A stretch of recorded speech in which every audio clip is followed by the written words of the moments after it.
Rusya'nın doğusundaki Kamçatka Yarımadası açıklarında 8.8 büyüklüğünde bir deprem meydana geldi sabah saatlerinde. Tehlikeli tsunami uyarısı yapılıyor. Bu nedenle halka kıyılardan uzak durma çağrısı yapıldı. İlk tsunami dalgaları Kamçatka ve Japonya kıyılarına ulaştı. Fukushima nükleer santralindeki işçiler de tahliye edildi. Amerika Birleşik Devletleri'nde de özellikle Hawaii kıyıları için tahliye emirleri verildi. Son durumu ve ayrıntıları konuşacağız. Stüdyomuzda Haber Global Dış Haberler Müdürümüz Eda Tuğrul var. Sonra konuklarımızla da bu depremin boyutlarını, sonuçlarını ve detaylarını konuşacağız. Eda merhaba, hoş geldin. Hoş bulduk. Şöyle bir detaylandırırsak ne oldu, son gelişmeler nedir? Seni dinleyelim.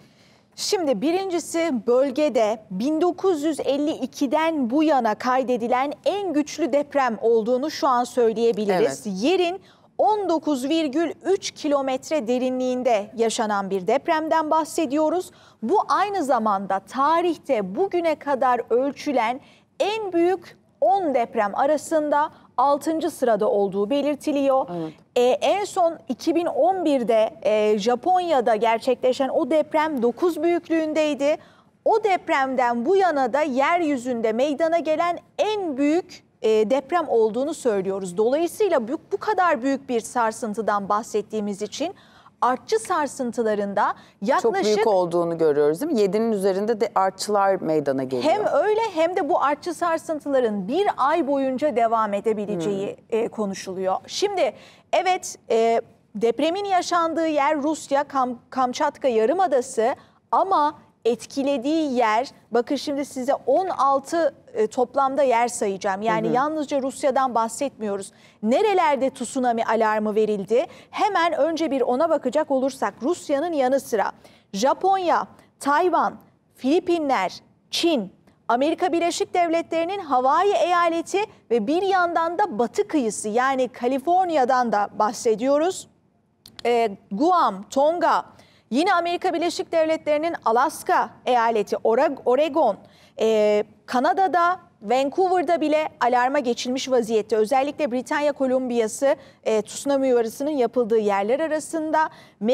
Meksika, Peru, Ekvador'da yine aynı şekilde teyakkuza geçilmiş vaziyette. Şimdi aslında şuna da dikkat çekelim. Bu ayın başından bu yana Elif, Kamçatka'da depremler meydana geliyordu. Değil mi? Hatta şöyle aslında bekleniyor muydu acaba bu kadar büyük bir deprem? Çünkü hep deprem olduğunu görüyoruz. Bu kadar büyük bir deprem beklentisi var mıydı? Onu bilmiyorum ama şunu söyleyebilirim.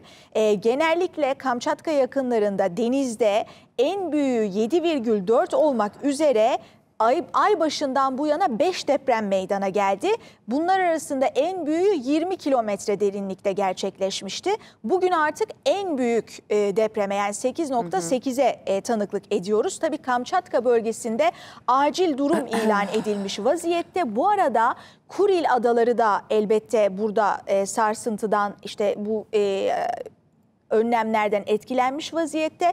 Son gelen bilgi orada tamamen tahliyelerin güvenli bir şekilde gerçekleştiği yönünde. Hatta belediye başkanı şöyle söylemiş, tam 1 saatimiz vardı. Bu da yeterli bir zamandı ve tüm insanlar tahliye edildi demiş. Tabii burada da aslında ne kadar hazırlıklı olduklarını görebiliyoruz. Yani 1 saat içerisinde herkesin tahliye edilmesini sağlayacak kadar büyük bir hazırlık önceden yapılmış belli ki tatbikatlar, deneyimler var. Bu önlemler alınmış vaziyette.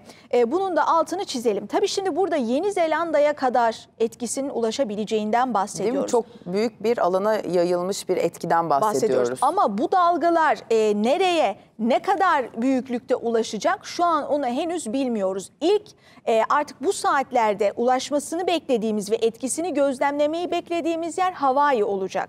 Şimdi Hawaii'deki durumdan birazcık bahsedelim. Şimdi Elif, aslında Hawaii sakinleri de biz her ne kadar Hawaii deyince böyle aklımıza o güzel tatil görüntüleri gelse de Hawaii'liler bu tarz tahliye operasyonlarına, alarma geçmeye, tetikte olmaya çok alışkınlar. Hawaii'de bir yanardağ da var. Sık sık haberini yaparız. Evet. Kilauea yanardağ sık sık faaliyete geçer. Dolayısıyla Hawaiililer telefonlarına uyarı mesajı gelince ilk kez yaşadıkları bir durum değil, şaşıracakları bir durum değil. Bu arada şu an ekrana gelen görüntü Japonya'dan. Orada bu dalgaların etkisiyle balinalar kıyıya vurmaya başladı. En az Evet. 4 balinanın kıyıya vurduğunu biliyoruz. Bu görüntülerde Japonya'da kıyıya vuran balinalardan. Onun da altını çizmiş olayım. Yani sadece insanlar değil, işte o Tabii. yerin altında, denizin altında işte tsunami bekleniyor diyoruz. Oradaki canlılar da etkileniyor. İşte